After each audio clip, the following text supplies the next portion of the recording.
Well, hello everyone and welcome back to my channel. So good to have you here today. The first two meals I'm going to show you are Italian inspired and they are both delicious. You will definitely want to try them. The third one, it's a mystery. I'm not going to tell you. You got to stay tuned to see, and it includes a delicious side dish. So let's get on into the video. For tonight's dinner, I made Italian nachos. This is probably one of my favorite all-time dishes, to be honest. I love it so much. And so it's pretty easy to put together. It's a copycat recipe from a restaurant around here called Johnny Carino's. And so it is one of my favorites. I get it every time I am there. So I'm going to show you how to make it at home. First off, I have cut up about half of a boneless, skinless chicken breast and seasoned it with just my favorite seasonings, some garlic, salt, pepper, and some Italian seasoning. I'm just going to brown that up in a skillet. You can get just chicken, just Italian sausage, or combo. I like to get the combo. So you basically need, 2 cups of chicken or so for the amount that I made. So here's my chicken all browned up, and next I'm moving on to Italian sausage. I have a pound of that. I did not use the whole pound. I probably used about a half a pound, but I went ahead and fried it all up. And so here it is in the pan. And next we'll start working on the actual chips portion of these Italian nachos. So you just need to pick up a package of these egg roll wraps, and you're going to just cut those and fry those. That's what makes the chips for these Italian nachos. So I just cut through about half a package, and you can do them different ways. The original recipe where I found this copycat, like I said, I order this every time I'm there. So I just looked if there was a copycat recipe several years ago. The one I found, she actually cut hers into strips, but I like the triangles. It's a little bit more like a chip, and I just prefer it. I've done it in strips, but I like these triangles. So once these are cut, we're going to move on to frying those. And I have actually made this on my channel before, maybe more than once, but it's been a good while, so I thought I would go ahead and film it again. So you just want to put some oil. I used canola oil in the bottom of your skillet, and you're just going to fry these, and they literally take maybe 45 seconds. They will go very quickly, so don't walk away from your skillet. Just fry them up until they are golden brown, and then put them on a paper towel lined tray or plate, however you want to let some of that grease be absorbed off of those chips. And you can actually make these ahead of time. They store perfectly fine in a Ziploc bag after they are cooled, and I always do that. I usually make more than what I need, or I have made these to take to a gathering. And so once they're fried, just let them drain off on a paper towel, and you can package those up for future use. I talked about this a couple videos ago. I keep a gallon-sized storage bag in my freezer to hold all of the little odds and end size bags of things that I might have in my freezer. So I went in there and picked out these black olives. I'm just going to put a few of them out into a cup and let them start coming to room temperature, because those are one of the toppings for the nachos. Now the sauce for the nachos is Alfredo sauce, and I just happen to have this Great Value Alfredo in my pantry. I wanted to give it a try. I do have a preference for jarred Alfredo if I'm not making it from scratch, but I thought I would give this one a try. It's not my favorite, but it was very good nonetheless. I will probably go back to, I think it's Classico is my favorite one. Anyway, you want to heat your Alfredo sauce on the stove in just a little saucepan to get that warm, because you will drizzle that on here in a minute. But once you get your chips all done, of course, you're just going to place those down on a cookie sheet or a baking sheet of some sort, and then you come in with your shredded cheese on the bottom. So it's mozzarella, I think is what the original recipe calls for. I had a blend of the Asiago Parmesan mozzarella, I believe it was, and then I went in with a little bit of this hot pepper cheese on top of that. That was a really good blend. We liked that. And then on top of that, you're going to go in with your meats that you have prepared. So your Italian sausage and your chicken, those are the next ingredients that get layered on top. And then it is time to drizzle on the warm Alfredo sauce. So you just kind of drizzle that so each chip has a fair amount on there. You don't want too much to get it real soggy or be too heavy on the chips, but you do want to try to get your Alfredo equally distributed so every chip has some. That is deliciousness. So good. This recipe is really so good. I'm telling you, you really ought to give this one a try. It is just delicious. Our whole family loves it. All right, we're almost to the end here, so you are going to add black olives, jalapeno peppers, and banana pepper rings. Those are the final toppings, and then this goes in the oven and it just bakes for a few minutes, maybe 15 minutes or so. You pull it out and you have some delicious, warm, cheesy, ooey gooey Italian nachos.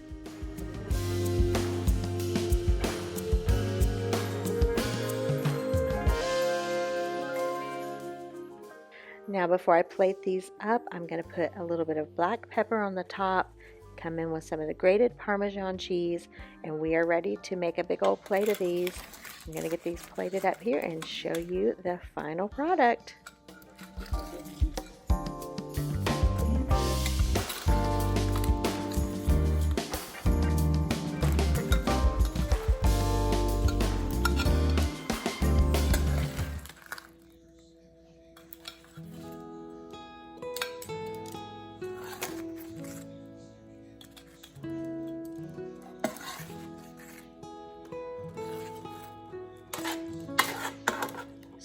So good. Give this one a try. Be sure to come back and let me know if you did.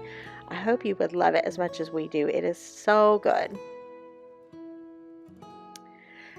This next dinner I'm going to show you is the Copycat Olive Garden Zuppa Toscana. And I had leftover Italian sausage from these Italian nachos, and I just knew right away this was the soup I was going to make. It's been quite a while since I've made it, and we absolutely love this one. So I've got about 5 small to medium potatoes, probably medium-sized potatoes, and I've got them cubed up into smaller pieces. I don't like big pieces of potato for this soup, and I am just going to boil these with a little bit of water. I went ahead and chopped my red onion. Is actually what I had this time around. I don't normally do red onion, but that's what I had. So I have my red onion and several cloves of garlic in there. These are just all boiling up together. All right, now that my potatoes are at the tenderness that they need to be, I'm going to add in my chicken broth. I'm using this bouillon powder here, and the recipe calls for 4 cups. So I'm just going to add enough in there to make 4 cups of chicken broth. And it calls for 6 cups of water for your potatoes to be boiling in. I'd say I probably had about 4 cups or so. I will have the full recipe down below that I used. I just looked this one up online, and I use the same one every time. All right, you saw my black pepper, my crushed red pepper flakes there, and my Italian sausage. Like I said, that was left over from the Italian nachos. So it's already fried up and prepared, which made this come together even quicker. So all those things are into the pot and are going to be stirred together.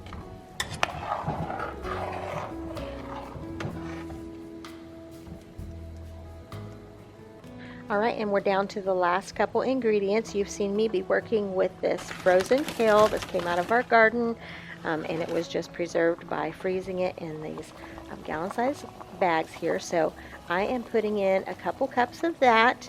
I'm getting close to finishing this up, but I've really enjoyed using this lately.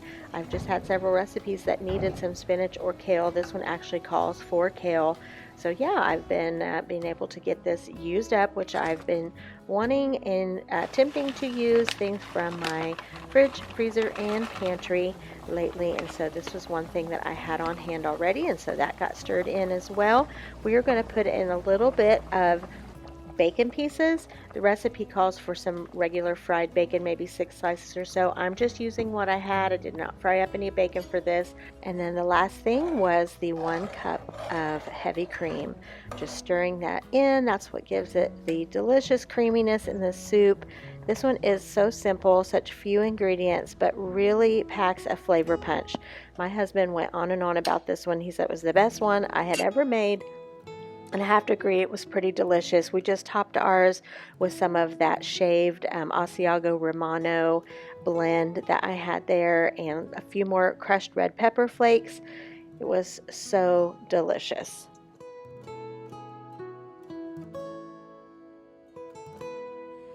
Hi guys, I am making dinner right now, and I'm getting started on the side first.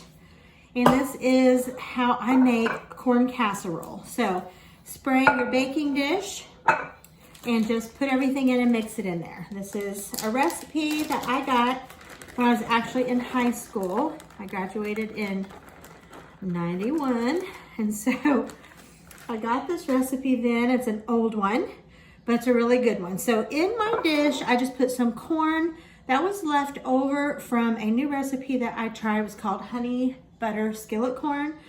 I didn't film it. It was good, really good actually in taste, but I think I just got corn that wasn't very good. I got Great Value corn, and it was actually tough. It never really got tender. It was frozen corn.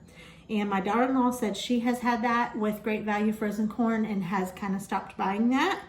So it's like if the corn gets too big or too mature or too, I don't know, too long on the cob, growing too long, it will be tough. So I think that's what this was. But I think what I can do here, since this is gonna bake, I think it's gonna tenderize it. That's my hope.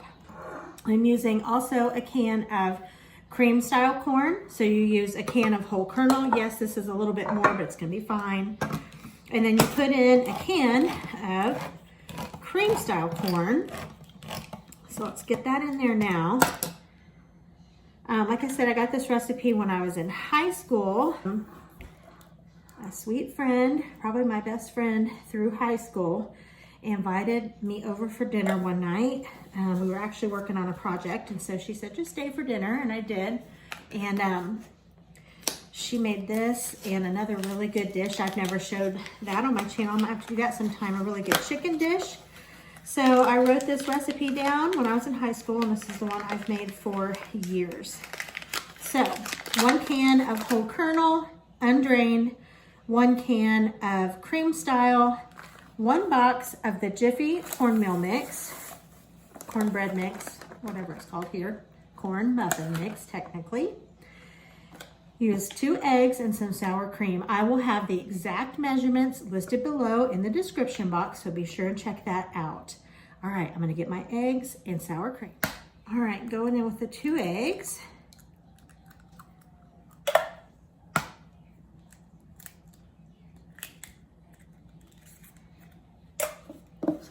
And I just make this one from memory now because I've made it so much. So I have about 1/3 a container of this sour cream.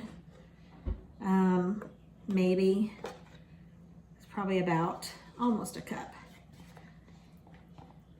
The only time I variate this recipe is if I add chilies or jalapenos and cheese. And that's just, you know, I just might take a notion to have it a spicy, more like a little Mexican style. That's the only time I variate this. It needs to bake a good amount of time. All of this takes a little while to bake, probably at least an hour. And a lot of times I double this for a 9x13 size pan.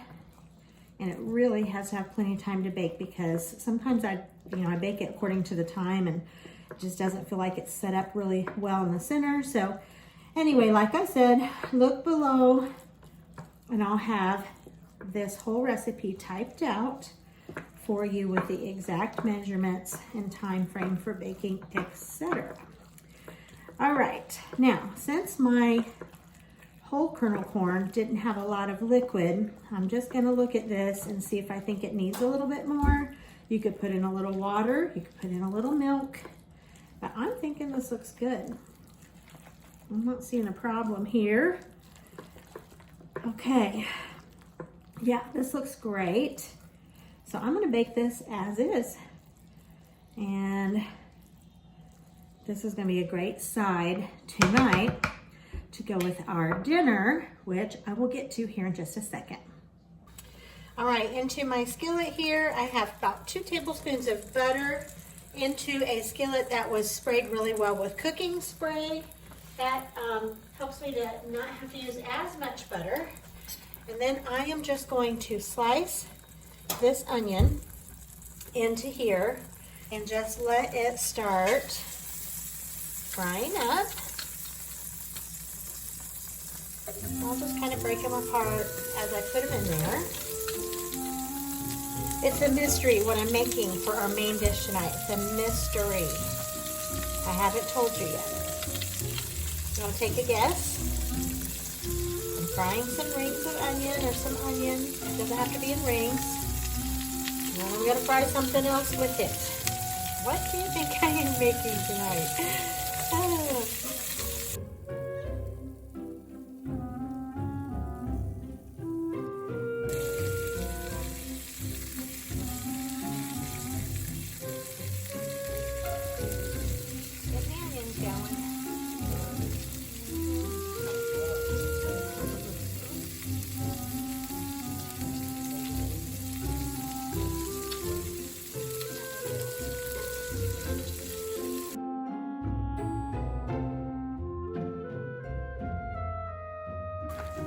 All right, so in this Ziploc bag, I have about a half a cup of flour, and I have some of the Kinder's blend. It's called the blend. It's basically salt, pepper, and garlic powder. So I've got that in here, and it's just kind of mixed together. And into this bag is gonna be our main entree for dinner, and that is beef liver. I know it's not a popular dinner, more than likely, but we love it around here. It's really, my husband James especially loves it, and he says it's very nutrient dense and is good for you. I grew up eating liver and onions, and I didn't have a problem with it. I never had a problem with anything. My parents raised me to enjoy all different kind of foods and not to be grossed out by things, and that's how we raised our kids. And a bit of parental advice: raise your kids that way so they don't get freaked out by different kinds of food. It's good to just not have those stigmas attached to food if you can help from it. So into this bag, I'm going to put my beef liver. So here we go. My beef liver has been soaking in salt water. Today, it's still super, super cold. I've just changed out the water several times, and that helps to draw out the blood. And so I always do that. So I'm going to do 2 pieces in here for now. There it is. And I'm just going to shake it around, make sure it's really well coated, and then I'm going to scoop aside the onions that have been frying, and I'm going to put this in. So let's move over to the skillet and put this in.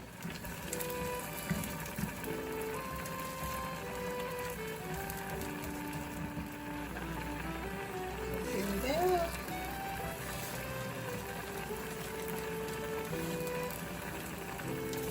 All right, 2 pieces in, 2 pieces to go.